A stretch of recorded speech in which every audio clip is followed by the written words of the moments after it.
ప్రభు అయిన యేసుక్రీస్తు నామంలో మీ అందరికీ నా హృదయపూర్వకమైన వందనాలు తెలియజేస్తున్నాను. దేవుని యొక్క కృపను బట్టి, ఆయన నాకు ఇచ్చిన ధన్యతను బట్టి, యోగ్యతను బట్టి నేను ఆయనకు కృతజ్ఞతాస్తుతులు వందనాలు తెలియజేస్తున్నాను. ఈ దినం కూడా మీ మధ్యలోనికి నేను రాగలిగినాను. ఆయన కృపే, ఆయన నామంకే మహిమ కలుగును గాక. ప్రతిరోజులాగే ఈ దినం కూడా నేను వాక్యానికి వెళ్ళబోయే ముందు ఒక సంఘటనను నేను మీకు తెలియచేయాలనుకుంటున్నాను. This is my own experience అన్నమాట. నేను బైబిల్ కాలేజ్లో చదువుతున్నప్పుడు ఓఎం ఆర్గనైజేషన్, ఆపరేషన్ మొబిలైజేషన్ అనే ఒక ఆర్గనైజేషన్లో నేను బైబిల్ కాలేజ్ చదివేప్పుడు నాతో పాటు 5 మంది టీం మెంబర్స్ ఉండేవారు. నేను లీడర్గా ఉండేదాన్ని టీంకి. ఒకసారి మేము ముంబైకి వెళ్ళాల్సి వచ్చింది మినిస్ట్రీ నిమిత్తమై. సో హైదరాబాద్ నుండి ముంబైకి వెళ్ళాలి. మేము ట్రైన్లో మాకు రిజర్వేషన్ చేశారు. మేము అందరం ప్రయాణం చేశాము. ప్రయాణం చేస్తూ ఉన్నప్పుడు ట్రైన్ స్టార్ట్ అయ్యి ఒక 10 hours తర్వాత, లైక్ నైట్ 8:30 ఆ టైంలో నేను వాష్రూమ్కి వెళ్ళాలని చెప్పి నా యొక్క నేను పడుకోవాల్సిన స్థలం నుండి నేను కింద దిగి అలాగ వెళ్తూ ఉన్నప్పుడు వాష్రూమ్కి దగ్గరలో డోర్స్ ఉంటాయి. ఆ డోర్ దగ్గర ఒక చిన్న పాప కూర్చొని ఏడుస్తూ ఉంది. చాలా ఏడుస్తూ ఉంది. ఆ అమ్మాయికి నియర్లీ 10 to 11 years old అనమాట. షీ వాస్ క్రయింగ్ బిట్టర్లీ అనమాట. చాలా ఏడుస్తుంది. నాకు ఆ పాపను చూసినప్పుడు ఆ అమ్మాయి ఎవరో నాకు తెలియదు. బట్ ఎనీవేస్ నేను వెళ్ళాను. క్యా హువా బేబీ, క్యూ రో రేయో ఆప్, క్యా హోనా అని అడిగితే గట్టిగా ఏడుస్తూ ఉంది. ఏం చెప్పడం లేదు. సో నేను వాష్రూమ్కి వెళ్ళాను. మరలా వస్తున్నప్పుడు నా హృదయం ఎందుకో మళ్ళా ఆ పాపతో మాట్లాడాలనిపించింది. దెన్ కింద కొంగి క్యా హువా మా, క్యూ రో రే హో, క్యా హోనా, భూక్ లగ్తీ హై తుజే, క్యా కుచ్ హోనా ఖానే కే లియే, క్యా హోనా బేబీ. దెన్ నేను చాలాసార్లు అడిగినాను. ఆ పాప మొహం ఎత్తి చూస్తే అన్ని దెబ్బలు ఉన్నాయి. ఆ పాపకి చేతి మీద, ఫేస్ పైన చాలా దెబ్బలు ఉన్నాయి. చాలా క్యూట్గా వైట్గా ఉంది ఆ పాప. చాలా చిన్నది, 10 to 11 years old అంతే. చాలా గాయాలు ఉన్నాయి ఆ అమ్మాయికి. నాకు అర్థమైంది ఏదో ఈ పాప ఏదో ఒక ప్రాబ్లాన్ని ఫేస్ చేస్తుంది, ఏదో ఒక డేంజరస్ జోన్లో ఉందనుకొని నేను ఆ అమ్మాయిని ఆవు మేరే సాత్ అని చెప్పి తీసుకొని నిదానంగా నా బెడ్ దగ్గర తీసుకొని వచ్చి కూర్చోబెట్టినాను. క్యా హువా మా, క్యూ రోతే హో, క్యా ముझे बताओ, मैं जरूर तुझे मदद करूंगी, బతావు నా ప్లీజ్ అని చెప్పి ఆ పాపని మెల్లగా అడిగాను. కానీ ఏం చెప్పలేదు. మా దగ్గర ఉన్న స్నాక్స్ అన్నీ ఒక్కొక్కటిగా ఆ పాపకు పెట్టాము. పాపం చాలా ఆకలితో ఉందేమో, తినేసింది. తిని కొద్దిసేపు తర్వాత నియర్లీ 9 to 10 ఇంకా ఆ టైంలో ఆ అమ్మాయికి నిద్ర వస్తూ ఉంది. చిన్న పాప కదా, నిద్ర వస్తుంది. అప్పుడు ఆ పాప ఒకటే ఒక మాట మాట్లాడింది ఫస్ట్లో. దీదీ ముझे సోనా హే, ముझे नींद आ रही దీదీ, మే కహా సో దీదీ అని అడిగింది నన్ను. అప్పుడు నేను చెప్పినాను నా బెడ్లో, యా సోజామా, మేరే బెడ్ హైనా, మేరే బెడ్ పే సోజా అని చెప్పి ఆ అమ్మాయిని పడుకోబెట్టినాను. పడుకోబెట్టిన తర్వాత ఇంకా పాప ఇంకా ఏడుస్తూ ఉంది. నిద్ర వస్తున్నా కూడా ఏడుస్తుంది. అయినా నేను ఆ పాపను తట్టి అడిగినాను, క్యా హువా అమ్మ, ముझे बता दो, జరూర్ हम लोग मदद करेंगे आपको అని అంటే, मैं यहाँ मुंबई में दीदी एक सर्कस है ना, మే కామ్ కర్తీ హూ అని చెప్పింది. అంటే ముంబైలో సర్కస్లో నేను పని చేస్తున్నాను, నన్ను పనికి పెట్టారు మా మమ్మీ డాడీ. అక్కడ సర్కస్ వాళ్ళు సరిగా చేయకపోతే నన్ను బెల్ట్లతో కొట్టారు. ఇవన్నీ గాయాలు, నన్ను కొట్టారు. ఏ దేకో దీదీ ముझे बहुत सारा మారి, ज़्यादा మారి దీదీ ఓ లోగ్ అని చెప్పి అన్ని గాయాలు చూపించింది. నాకు చాలా బాధ అనిపించింది. నేను మా టీం సరే అని చెప్పి ఇంకా పాప నాకు ఎక్కువ ఇబ్బంది పెట్టకుండా అమ్మాయిని పడుకోబెట్టేసాం. నెక్స్ట్ డే ఇంకా almost we were near to the Mumbai అనమాట. आप लोग क्या कहाँ जा रहे दीदी అని అడిగింది. हम लोग ముంబై जा रहे हैं అని చెప్పినాను. ఆ పాప ఇంకా భయపడింది. మళ్ళీ ముంబైకేనా, నేను ఏ ట్రైన్ ఎక్కినాను ఏంటని చెప్పి ఆ పాప ఇంకా భయపడతా ఉంది. మళ్ళీ నేను చెప్పినాను, డరో మత్, हम लोग जरूर आपको मदद करेंगे అని చెప్పి, నువ్వేం భయపడొద్దు, నీకు మేము సహాయం చేస్తామని ఆ పాప చాలా భయపడతా ఉంది. मुझे नहीं भेजो दीदी, वहाँ नहीं जाना दीदी, वो लोग बहुत ज़्यादा मारेगा दीदी, वहाँ नहीं जाना दीदी, नहीं जाना दीदी అని ఎక్కువ ఏడుస్తా ఉంది. లేదు, నిన్ను సర్కస్ దగ్గరికి మేము తీసుకెళ్ళాము, పంపించము, నువ్వేం టెన్షన్ పడొద్దు, మేము వేరే చోటుకి వెళ్తున్నాము, అక్కడ అంతా అయిపోయిన తర్వాత నిన్ను ఎక్కడికి తీసుకెళ్లాలో చెప్పు, మేము ఎవరో మాకు తెలిసిన వారి ద్వారా మీకు హెల్ప్ చేస్తాము అని చెప్పాము. అప్పుడు ఆ అమ్మాయి కొంచెం ఏడుపు కంట్రోల్ అయిపోయి, మేము వెళ్ళి అక్కడ మినిస్ట్రీ చేసి, ఫిలిం మినిస్ట్రీ అక్కడ 4 డేస్ మేము ఉండాల్సి ఉండింది. ఈ పాపను కూడా 2 డేస్ మా దగ్గరే పెట్టుకున్నాము. అక్కడ ఉండే పాస్టర్ అంకల్తో మేము మాట్లాడాము. ఈ పాప ఏడుస్తా ఉంది, ఏం చేద్దాం పాస్టర్ గారు అంటే, ఆయన చాలా ఏజ్డ్ అనమాట. సో ఆయన మాకు ఒక సజెషన్ ఇచ్చారు, మనం తీసుకెళ్ళి పోలీస్ కంప్లైంట్ ఇద్దాం ఈ పాపకి, ఈ పాప ఎక్కడి నుండి వచ్చిందో ఏంటో, వాళ్ళ మమ్మీ డాడీ ఎవరో ఏంటో అడిగేసి మనం ఆ పాపను అప్పగించేద్దాము అని చెప్పి మమ్మల్ని తీసుకొని, ఆ పాపను తీసుకొని మేము పోలీస్ స్టేషన్కి వెళ్ళి అక్కడ మాట్లాడాం. This is what really happen in our life అనమాట. నేను ఇది నిజంగా మేము అనుభవించిన సాక్ష్యం ఇది. అప్పుడు అంత సోషల్ మీడియా లేదు కాబట్టి కొంచెం కష్టము. So this is nearly 15 years ఎగో అనమాట. అయితే ఆ పోలీస్ దగ్గరికి తీసుకొని వెళ్ళి పోలీస్ కంప్లైంట్ చేస్తే ఆ పాపని అడిగారు, మీ మమ్మీ డాడీ ఆప్కా మా పాపా కోన్ హే? ఆ పాప అంటుంది పోలీసులతో, ముझे మమ్మీ పాపా సే నహీ మిల్నా, ముझे नहीं चाहिए वो लोग, मुझे वो लोग नहीं चाहिए, मुझे మమ్మా పాపా సే నహీ మిల్నా అని ఏడుస్తుంది. అంటే నేను మమ్మీ పాపాని నేను కలవను, నాకొద్దు వాళ్ళు, నాకొద్దు అని ఏడుస్తా ఉంది. అప్పుడు పోలీస్ ఆ అమ్మాయిని లోపలికి తీసుకెళ్ళి చాలాసేపు మాట్లాడి, సరే అని చెప్పి ఆ అమ్మాయిని ఒక అనాథాశ్రమం దగ్గరలో ఒక అనాథాశ్రమం ఉంటే అక్కడికి పంపిస్తామని చెప్తే, అప్పుడు ఆ అమ్మాయి హ్యాపీగా మా అందరికి మరలా పాప వచ్చి, థ్యాంక్ యూ दीदी, థ్యాంక్ యూ दीदी, आप लोग मुझे बहुत ज़्यादा मदद किया दीदी అని చెప్పి చాలా 10 to 11 years ఓల్డ్ ఆ పాప వెళ్ళిపోయింది. అప్పుడు మేము పోలీస్ ఆయన అడిగాము, సరే ఎందుకు ఆ అమ్మాయి వాళ్ళ మమ్మీ డాడీకి దగ్గరికి వెళ్ళనంటుంది, మీకు ఏమైనా చెప్పిందంటే, అవును చెప్పింది. ఏంటంటే ఆ మమ్మీ డాడీ వాళ్ళే ఆ పాపని సర్కస్ దగ్గర అమ్మేసినారు. ఆ సర్కస్ వాళ్ళు ఈ పాపను బాగా బెల్టులతో కొట్టడం వల్ల ఆ అమ్మాయి వాళ్ళు కూడా వద్దని ఏడుస్తుంది. Better we can send her to orphanage centre అని చెప్పి పంపించేశారు. నేను ఎందుకు ఈ సంఘటన గురించి చెప్తున్నానంటే, నిజంగా మన యొక్క తల్లిదండ్రులు మనకుండే ఎవరు అయినా మనల్ని వదులుకోవచ్చు, కానీ దేవుడు మాత్రం ఎప్పుడు కూడా మనల్ని విడిచిపెట్టడు. అందుకే బైబిల్ గ్రంథంలో యెషయా గ్రంథం 66:13 దేవుని యొక్క వాక్యం సెలవిచ్చుచున్నది ఏంటంటే, ఒకని తల్లి వాణిని ఆదరించినట్లు నేను మిమ్మును ఆదరించేదను. దేవునికే మహిమ కలుగును గాక. హల్లెలూయా, హల్లెలూయా. ఆ తల్లిదండ్రులు ఆ అమ్మాయిని అమ్మేసినారు, వారైనా విడిచిపెడతారు, కానీ దేవుడు అంటున్నాడు, ఒకని తల్లి వాణిని ఆదరించినట్లు నేను మిమ్మను ఆదరిస్తాను. అందరి తల్లిదండ్రులు అట్లే ఉండరు. ఆ పాప చాలా భయపడుతుంది. ఎంతగా అంటే ఆ అమ్మాయి ఉన్నంత చాలా గాయాలు ఉన్నాయి. బెల్ట్లతో కొట్టినారు ఆ సర్కస్ వాళ్ళు. సర్కస్లో చాలా వరకు యానిమల్స్ని కూడా వారు బాధ పెడతారు, కొడతారు, వారి మాట వినేంత వరకు కూడా. మనం చాలా ఎంజాయ్ చేస్తాం, అవి ఎంతో హ్యాపీగా డాన్స్ వేస్తున్నప్పుడు, బాల్ ఆడుతున్నప్పుడు, రింగ్లలో వెళ్తున్నప్పుడు, ఈ చిన్న పిల్లలు పైకి ఎగరుతా వస్తా ఉంటే మనం ఆనందంగా హ్యాపీగా ఫీల్ అవుతాం. బట్ బిహైండ్ దట్ ఆల్సో ఎంత కష్టం ఉంటుంది తెలుసా పిల్లలకి కానీ జంతువులకు కానీ. ఆ పాప చాలా కష్టపడింది, వాళ్ళతో తట్టుకోలేక వదిలేసి పారిపోయి వచ్చి ట్రైన్ ఎక్కింది. ఎక్కడికో వెళ్ళాలనుకునింది, కానీ మరలా ముంబైకే ట్రైన్ ఎక్కేసింది. ఆ పాపను మేము చూడటము, మరలా తీసుకెళ్ళి ఆ పాప అనాథాశ్రమంలో హ్యాపీగా అక్కడే ఉండిపోయింది.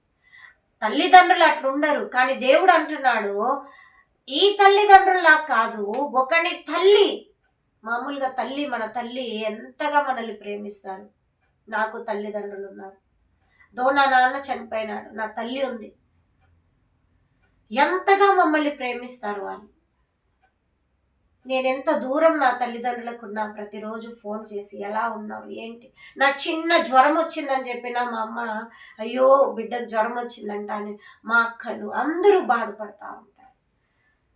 ఆ తల్లిదండ్రులకు కనికరం లేదు ఆ పాప పైన, కానీ నా తల్లిదండ్రులు అంటే నేనంటే నా తల్లిదండ్రులకు ప్రేమ. దేవుడు అంటున్నాడు, ఒకని తల్లి వారిని ఆదరించినట్లు నేను మిమ్మల్ని ఆదరించేదను. ఈ లోకములో ఉన్న తల్లిదండ్రులైనా మిమ్మల్ని వేరు చేస్తారేమో, మిమ్మల్ని దూరం చేసుకుంటారేమో, మిమ్మల్ని వదులుతారేమో, మిమ్మల్ని ఆదరించరేమో, మిమ్మల్ని కనికరించరేమో, అయినా పర్వాలేదు, నేను మిమ్మల్ని ఒక తల్లిలాగా ఆదరిస్తాను, ఒక తండ్రిలాగా పోషిస్తాను, ఒక తల్లిలాగా మిమ్మల్ని ప్రేమిస్తాను, ఒక తండ్రిలాగా మిమ్మల్ని నేను కౌగలించుకుంటాను అని దేవుడు అంటున్నాడు. నేనున్నాను మిమ్మల్ని ఆదరించడానికి అని అంటున్నాడు దేవుడు. హల్లెలూయా. అందుకే ఒక పాట ఉంది, కన్న తల్లి చేర్చునట్లు నిన్ను చేర్చున ప్రియుడు, కన్న తల్లి చేర్చునట్లు నన్ను చేర్చున ప్రియుడు. హల్లెలూయా హల్లెలూయా హల్లెలూయా హల్లెలూయా. కౌగిటిలో హత్తుకొను నా చింతలన్ బాపును, కౌగిటిలో హత్తుకొను నా చింతలన్ బాపును, కన్న తల్లి చేర్చునట్లు నన్ను చేర్చున ప్రియుడు. హల్లెలూయా హల్లెలూయా హల్లెలూయా హల్లెలూయా హల్లెలూయా. అవును, మన దేవుడు కౌగిటిలో హత్తుకునేవాడు, మన చింతలను బాపే దేవుడు. ఆయన అంటున్నాడు, కన్న తల్లి చేర్చినట్లు నేను మిమ్మల్ని చేర్చెదను. నువ్వు ఆ పాపను అందరూ వదిలేసిన ఆదరించడానికి ఎవరో ఒకరిని దేవుడు ఏర్పరిచాడు. కానీ దేవుడు అంటున్నాడు, యేసయ్య అంటున్నాడు, నేను నిన్ను ఆదరించెదను. ఒకని తల్లి వానిని ఆదరించినట్లు నేను మిమ్మల్ని ఆదరించెదను. ఎక్కడో 100లో 1000లో ఒక తల్లిదండ్రులు అలా ఉండొచ్చు, కానీ 999 అందరు తల్లిదండ్రులు వాళ్ళ బిడ్డల్ని ఎంతగానో ప్రేమిస్తారు, వారి కోసం ఏదైనా చేయడానికి ఇష్టపడతారు. రీసెంట్గా నేను ఒక న్యూస్ చూశాను. ఒక తండ్రి తన వారికి ఒకే ఒక కుమారుడు, ఆయన 18 years బర్త్డే సెలబ్రేట్ చేసుకుంటున్నప్పుడు తండ్రి అడిగాడంట, నా కుమారుడా, నా బాబు, నీకు 18th బర్త్డేకి నీకు ఏమ్రా గిఫ్ట్ కావాలా అని అడిగితే ఆయన చెప్పాడంట, నాకు 2 లక్షలు పెట్టి నాకు ఒక మంచి బైక్ తీసియాల డాడీ. ఓకే అని చెప్పి 2 లక్షలు పెట్టి బైక్ తీసిచ్చినారు.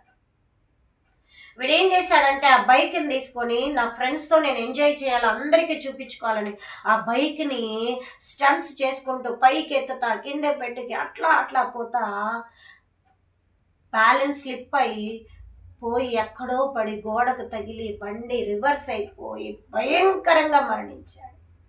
అంటే నేను ఎందుకు ఈ మాట చెప్తున్నానంటే, తల్లి తండ్రులు వాళ్ళ బిడ్డల్ని ఎంతగా ప్రేమిస్తారంటే వారు ఏదడిగినా కూడా ఇవ్వడానికి వెనక్కిపోరు. అడిగి 2 లక్షల బండి అవసరం లేదు 18 years ఓల్డ్కి, అయినా ఇచ్చారు. అయినా వాడు దాన్ని కాపాడుకోలేకపోయాడు. ఎంతగా వారు ప్రేమిస్తారు, వారు ఏది అడిగినా ఇవ్వడానికి సంసిద్ధంగా ఉంటారు.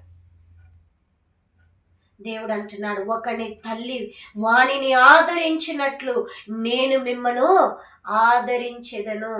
కష్టం వచ్చినా, బాధ వచ్చినా, కన్నీళ్ళు వచ్చినా మనం అనుకుంటాం, మా మమ్మీకి ఫోన్ చేస్తే మాట్లాడితే బాగుండు, మా డాడీకి ఫోన్ చేస్తే ఫోన్ చేసి మాట్లాడితే బాగుండు. నేనైతే నా పర్సనల్గా నా అమ్మకి చాలా దూరంగా ఉన్నాను. ప్రతిసారి ఎప్పుడైనా నాకు మనసు ఏదైనా ఒక సిచ్యువేషన్, మనందరం మనుషులు, మా అమ్మకు ఫోన్ చేయలేదే, మా అమ్మకు ఫోన్ చేస్తే బాగుండు, మా అమ్మతో మాట్లాడాలా, ఒక తల్లి ఆదరణ, అవునా బిడ్డ బాగున్నావా, తిన్నావా, ఎలా ఉన్నావు అని అడిగితే మనకి ఎంతో సంతోషం. మనం ఎక్కడున్నా, అమెరికాలో ఉన్నా, పాకిస్తాన్లో ఉన్నా, ఆఫ్ఘనిస్తాన్లో ఉన్నా, జర్మనీలో ఉన్నా, జపాన్లో, రష్యాలో, చైనాలో ఎక్కడున్నా మనము తల్లిదండ్రుల మాట వింటే ఎంతో హ్యాపీగా ఫీల్ అయిపోతాం. Why? Because they will comfort us, they will concern us, they loves us so much అనమాట. అంతకంటే ఎక్కువగా నేను నిన్ను ఆదరిస్తాను అని దేవుడు అంటున్నాడు. మనం యేసయ్య దగ్గరికి మన కన్నీరు, మన కష్టము, మన బాధతో వచ్చి ఆయన సన్నిధిలో మోకరించినప్పుడు దేవుడు మనల్ని ఏం చేస్తాడంట? కౌగిలించుకొని, నా బిడ్డ బాధపడకు, నేనున్నాను, నేను నిన్ను ఆదరిస్తాను అని చెప్పి దేవుడు ఆదరించే దేవుడు, సేద తీర్చే దేవుడు, ప్రేమించే దేవుడు. అలాగా ప్రేమించేవారు అసలు ఈ లోకంలో ఎవ్వరూ లేరు. మనం అనుకుంటాం తల్లిదండ్రుల ప్రేమ చాలా గొప్పది, ఆదరిస్తారు. ఎస్, అందుకే దేవుడు కూడా తల్లిదండ్రులతోనే పోలుస్తున్నాడు. ఒకని తల్లి వాడిని ఆదరించినట్లు నేను మిమ్మను ఆదరించెదను. ఆదరించే దేవుడు, పోషించే దేవుడు, ప్రేమించే దేవుడు. మనం దేవునికి ఎలాగుంటాం? మన సమస్యలు, మన బాధలన్నీ మనమే పడాల్సిన పనిలా ఆయన దగ్గరికి వెళ్ళి మనం ఏం చేయాలి? ఆయన పాదముల చెంత పెట్టి, అయ్యా నీవే నా దిక్కని చేతులు ఎత్తినప్పుడు ఆయన మనల్ని ఎత్తుకొని, కౌగిలించుకొని, ఆయన మనల్ని ప్రేమించి, ఒక తల్లిలాగా ఆదరించి మన కన్నీరుని తుడిచేసే దేవుడు. దేవుని యొక్క వాక్యం మరలా చెప్తాను. ఒకని తల్లి వాణిని ఆదరించినట్లు నేను మిమ్మను ఆదరించెదను. ఆ బిడ్డకు, నేను చెప్పిన సాక్ష్యంలో ఉన్న బిడ్డ, ఆ చిన్న బిడ్డ, ఆ బిడ్డకు ఆదరించే వాళ్ళు లేరు, సేద తీర్చే వాళ్ళు లేరు, అందరూ వదిలిపెట్టేసినారు. ఆ బిడ్డ పారిపోయి వచ్చింది. ఎన్నో మంది ట్రైన్లో తిరుగుతున్నారు. ఎవరు ఆ బిడ్డ దగ్గరికి వెళ్ళున్నారో లేదో నాకైతే తెలియదు. బట్ మేము చూసాం, నేను చూశాను. ఆ బిడ్డకు మేము ఏదో కొన్ని ఆదరణ మాటలు చెప్పాం, తీసుకెళ్ళాం, ఓ చోట పంపించేసాం. ఆ బిడ్డ చాలా సంతోషపడింది. అమ్మాయి, थैंक यू दीदी, आप लोगों को थैंक यू दीदी, मुझे बहुत ज़्यादा मदद किया दीदी आप लोग. చిన్న వయసుకి ఆ బిడ్డ ఎన్ని కష్టాలు పడి ఉంటుంది. కొట్టినారు. ఆ యొక్క సర్కస్లో చాలా టఫ్గా ఉంటాయి వాళ్ళు చేసే స్టంట్స్ అన్నీ కూడా. పైకి ఎగరాలా, కింద పడాలా, రింగ్లలో పోవాలా, అట్లా పోవాలా. భయపడేదేమో ఆ అమ్మాయి అవి చేయడానికి. చేయలేక వెనక్కి వెళ్ళిపోతే కొట్టి కొట్టి కొట్టి కొట్టి పెట్టినారు. తల్లిదండ్రులు డబ్బు కోసం ఆ పాపను అమ్మేసినారు. వారైనా అలాగుంటారు, ఆదరించకపోయినా. దేవుడు అంటున్నాడు, నేను నిన్ను ఆదరించుతాను. ఆ బిడ్డ మేము చెప్పిన ఆదరణ మాటలు విని హ్యాపీగా వెళ్ళిపోయింది. ఆ బిడ్డకి నిజంగా మేము మా కళ్ళతో ఆ అమ్మాయి గాయాలు, బాధ, ఏడుపు చూసాం. మేము ఆ తర్వాత కొద్ది రోజులు కూడా ఆ ఆర్ఫనేజ్ సెంటర్కి మేము కాంటాక్ట్లో కూడా ఉండున్నాము. ఆ బిడ్డ కోసం మేము ప్రార్థన కూడా చేసాం. ఆ తర్వాత ఏం జరిగింది, ఇంకా ఆ పాస్టర్ గారికి, మేము ఎవరైతే ఆ పాస్టర్ గారిని తీసుకొని ఆ ముంబైలో ఉండే పాస్టర్ గారిని తీసుకెళ్ళామో తనే ఇంకా ఆ బిడ్డకు చూస్తా వస్తూ ఉంటున్నారు. ఆదరించే దేవుడు మన దేవుడు, పోషించే దేవుడు. ఈ లోకంలో ఉన్న తల్లిదండ్రులు మనల్ని వదిలేసిన ఆయన ఆదరిస్తాను అని అంటున్నాడు. ఆ బిడ్డ తల్లిదండ్రులు లాంటి వాళ్ళు కాకుండా ప్రేమించే తల్లిదండ్రులు లక్షలు, కోట్లు, ఎక్కడ చూసినా తల్లిదండ్రులు ప్రేమించేవారే ఉంటారు. అంతకన్నా ఆదరణకరమైన ప్రేమతో నేను నిన్ను ప్రేమిస్తాను అని దేవుడు అంటున్నాడు. నిజంగా మనం దేవుని సన్నిధిలో మనం ఎవరి దగ్గరికి వెళ్ళలేకపోయినా మన యొక్క భారాన్ని అంతా, మన దుఃఖాన్ని, మన కన్నీరు, మన యొక్క వ్యసనము కూడా తీసుకొని వచ్చి మనం దేవుని సన్నిధిలో పెట్టినప్పుడు ఆయన మనల్ని ఏం చేస్తాడంట? ఆదరిస్తాడంట, ప్రేమిస్తాడంట. కోడి తన పిల్లల్ని తన రెక్కల కింద ఎలాగ భద్రపరుస్తుందో దేవుడు అలాగ మనల్ని ఏం చేస్తాడు? భద్రపరుస్తాడు, ఆదరిస్తాడు. ఏ జంతువు, ఏ పక్షి వచ్చి ఆ కోడి పిల్లల్ని ఎత్తుకొని పోకుండా అది ఏం చేస్తుందంటే తన రెక్కలతో కప్పేసి ఉంటుంది. చూడటానికి ఒకే కోడిలా, కానీ దాని కింద అన్ని పిల్లలన్నీ ముడుచుకొని ఇలా ఆదరించే దేవుడు మన దేవుడు. అలాగ తన రెక్కలతో మనల్ని కప్పుతా ఉన్నాడు. ఆయన మనల్ని కౌగిలించే దేవుడు. మనుషులు ఎవ్వరు మనల్ని దరిచేర్చకపోయినా మన దేవుడు మనల్ని దరిచేర్చేవాడు. ఆయన మనల్ని కౌగిలించుకునే దేవుడు, ఆయన మనల్ని ప్రేమించే దేవుడు. అందుకే ఫాదర్ బెర్గ్మెన్స్ ఆ పాట రాశారు, కన్న తల్లి చేర్చినట్లు నన్ను చేర్చున ప్రియుడు, కౌగిటిలో హత్తుకొనున్న చింతలన్ చేయి విడువడు ఎప్పుడు, విడనాడడు ఎన్నడు. నిజంగా దేవుడు మనల్ని ఎప్పుడైనా విడిచిపెట్టనే విడిచిపెట్టు. తల్లిదండ్రులైనా మనల్ని వదిలేస్తారేమో, కానీ దేవుడు అంటున్నాడు, నేనున్నాను బిడ్డ నిన్ను ఆదరించడానికి, నేనున్నాను నిన్ను ఆదరించడానికి, నేనున్నాను నిన్ను ప్రేమించడానికి. ఎవరంటే మనకి ఇలాంటి మాటలు చెప్పగలిగే మనుషులు ఎవరున్నారు ఈ లోకంలో? ఎవ్వరు లేరు. దేవుని ప్రేమ, యేసే ప్రేమ గొప్పది. ఆయన ప్రేమకు మనం ఏమి ఇవ్వగలం? ఏమిచ్చినా రుణాన్ని తీర్చలేం. ఏది ఉన్నా మనం ధైర్యంగా దేవుని సన్నిధికి మాత్రమే వెళ్ళగలం, వేరే ఎవ్వరి దగ్గరికి పోలేం. ఆయన సన్నిధికి మాత్రమే రాగలం. ఎలాంటి వాటితో వచ్చినా దేవుడు ఫస్ట్ మనల్ని ఏం చేస్తాడు? ఆదరిస్తాడు, కౌగిలించుతాడు, ప్రేమిస్తాడు, మన కన్నీరును తుడుస్తాడు, మన ప్రార్థన వింటాడు, మనకు తగిన జవాబును, ప్రత్యుత్తరాన్ని, ఆన్సర్ని దేవుడు మనకు దయచేస్తాడు. దేవుడు అంటున్నాడు, ఒకని తల్లి వాణిని ఆదరించినట్లు నేను మిమ్మును ఆదరించెదను. దేవుడు ఆదరించేవాడు. జీవితంలో విరక్తి చెంది ఉన్నామా? జీవితంలో ఓడిపోయి ఉన్నామా? జీవితంలో ఎన్నో సమస్యలతో సతమతమైపోతున్నామా? దేవుడు అంటున్నాడు, నేనున్నాను బిడ్డ నిన్ను ఆదరించడానికి.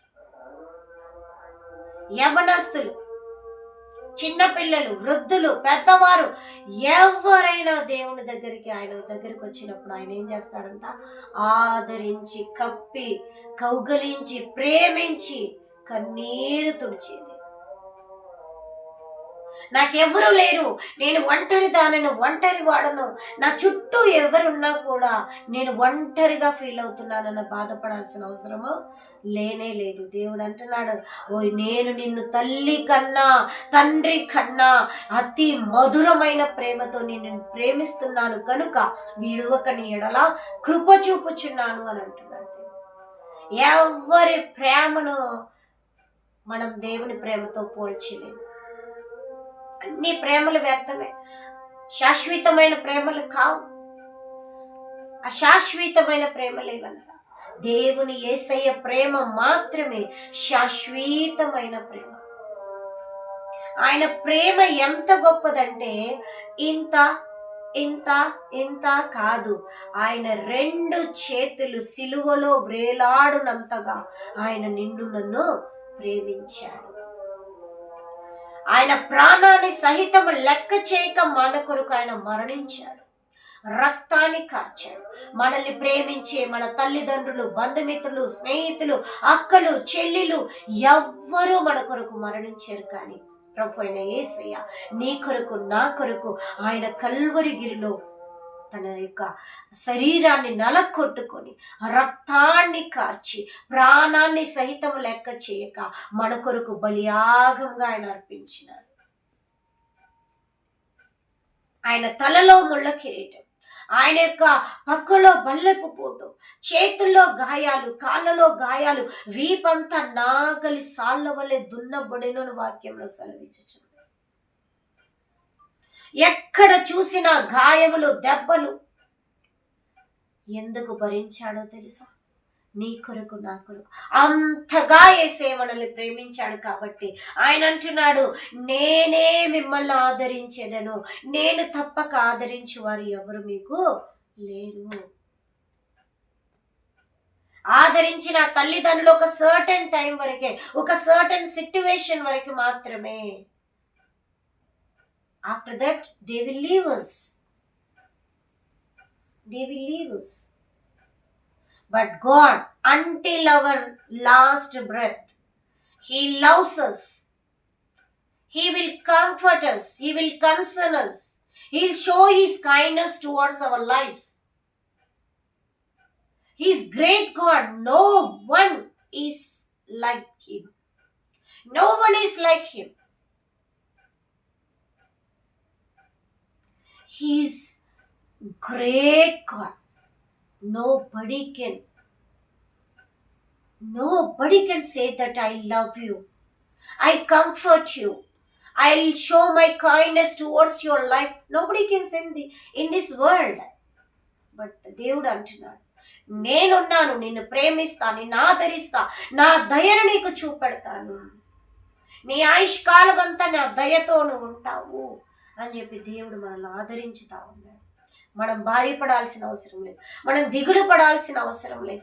మనకే మనసులో భారము, కష్టము, దుఃఖము, కన్నీరు, రోదన ఏదున్నా యేసయ్యా అని వచ్చినప్పుడు ఆయన నిన్ను నన్ను కౌగలించుకుంటాడు, ఆదరిస్తాడు. నా బిడ్డ ఏడ్చొద్దు.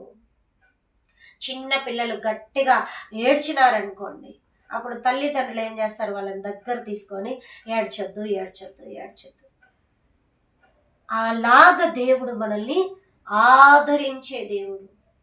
నేనున్నానులే, నువ్వు ఏడ్చొద్దు బిడ్డ, నేనున్నా నీకు, బీ స్ట్రాంగ్, బీ స్ట్రాంగ్ అని చెప్తాను, నువ్వు ధైర్యంగా ఉండు, అంతే, నేనున్నా నీకు. ఆదరించేది. ఆ బిడ్డను తల్లిదండ్రులే అమ్మేసుకున్నారు, చిన్న పాపని. వారైనా విడిచిపెడతారు. నేను నిన్ను ఆదరిస్తాను, నేను నిన్ను పోషిస్తాను, నేను నిన్ను ప్రేమిస్తాను, నీ కొరకే కదా బిడ్డ నేను సిలువలో మరణించింది అని దేవుడు నీతో నాతో ఈ యొక్క సమయంలో మాట్లాడుతా ఉన్నాడు. ఆయన ఆదరణకు మనం పాత్రులుగా ఉండాలి. ఏ మనుషుల దగ్గరికి వెళ్ళాల్సిన పనిలే. ఈరోజు ఆదరణకరమైన మాటలు చెప్పినా రేపు మరలా అవన్నీ ఎత్తి చూపెట్టే మనుషులు. కానీ దేవుడు అలాంటివి చేయడు. మనం ఏమి చేసినా మరలా మరలా మనకు అవన్నీ ఎత్తి చూపించేవాడు కాదు, అసలే చేయడు. దేవుడు అంటున్నాడు, నేను నిన్ను ఆదరిస్తాను బిడ్డ. మనుషుల ప్రేమ కాదు, నా ప్రేమ గొప్పది, నీకు యేసే ప్రేమ గొప్పది. దిగులు పడుతున్నామా? ఆదరించేవారే లేరే, ఒంటరైపోయానే, అనాథగా ఉన్నానే, నాకెవరూ లేరా సహాయం చేయడానికి? No, you need not to worry about it. God is saying you to believe in Him, that He will comfort you. మేము చెప్పాం మా పాపకి, हम लोग है ना आपके लिए, हम डेफिनेटली जरूर आपको मदद करेंगे, జరూర్ కరేంగే. ఎన్ని చెప్పి చెప్పి ఆ పాపని ఒక లిటిల్ ఆ ఏడుపు నుండి బయటకు తీసుకురాగలిగినాం మేము ఆ పాపని.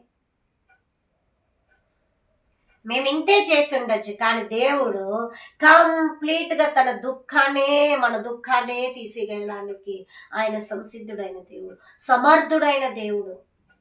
Is great God. There is nobody like him. అందుకే మనం ప్రార్థన చేస్తాం, నీలాంటి వారెవరయ్యా, నీతో సాటి అయిన వారెవరు? మనుషులలో మహనీయుడా, వేల్పులలో ఘనపూజ్యుడా. ఒక పాట ఉంది, మనుషులలో మహనీయుడా, వేల్పులలో ఘనపూజ్యుడా, మనుషులలో మహనీయుడా,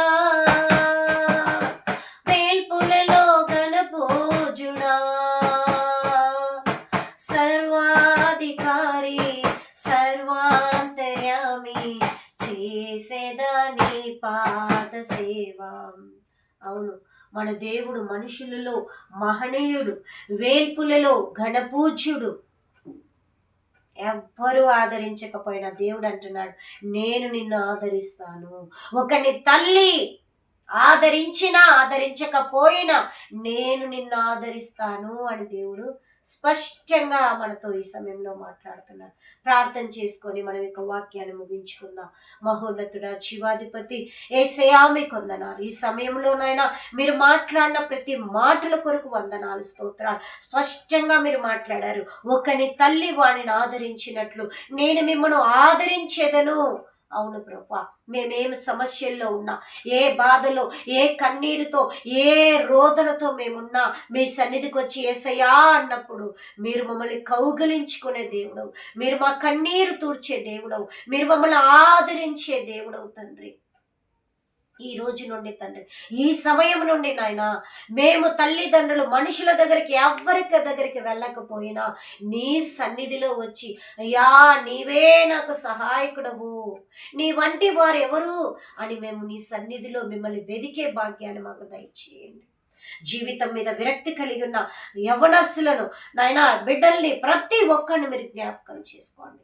నేనున్నాను, ఆదరణకర్త అయిన దేవుడు ఉన్నాడు అని గుర్తించుకొనలాగిన కార్యాన్ని జరిగించండి. మీరే ఈ వాక్యాన్ని మా హృదయాల్లో నీరు కట్టి ఫలింప చేయమని యేసు నామంలో ప్రార్థించి వేడుకుంటున్నాం తండ్రి. ఆమేన్, ఆమేన్. దేవుడి యొక్క వాక్యమును ఆశీర్వదించి దీవించునుగాక. ఆమేన్.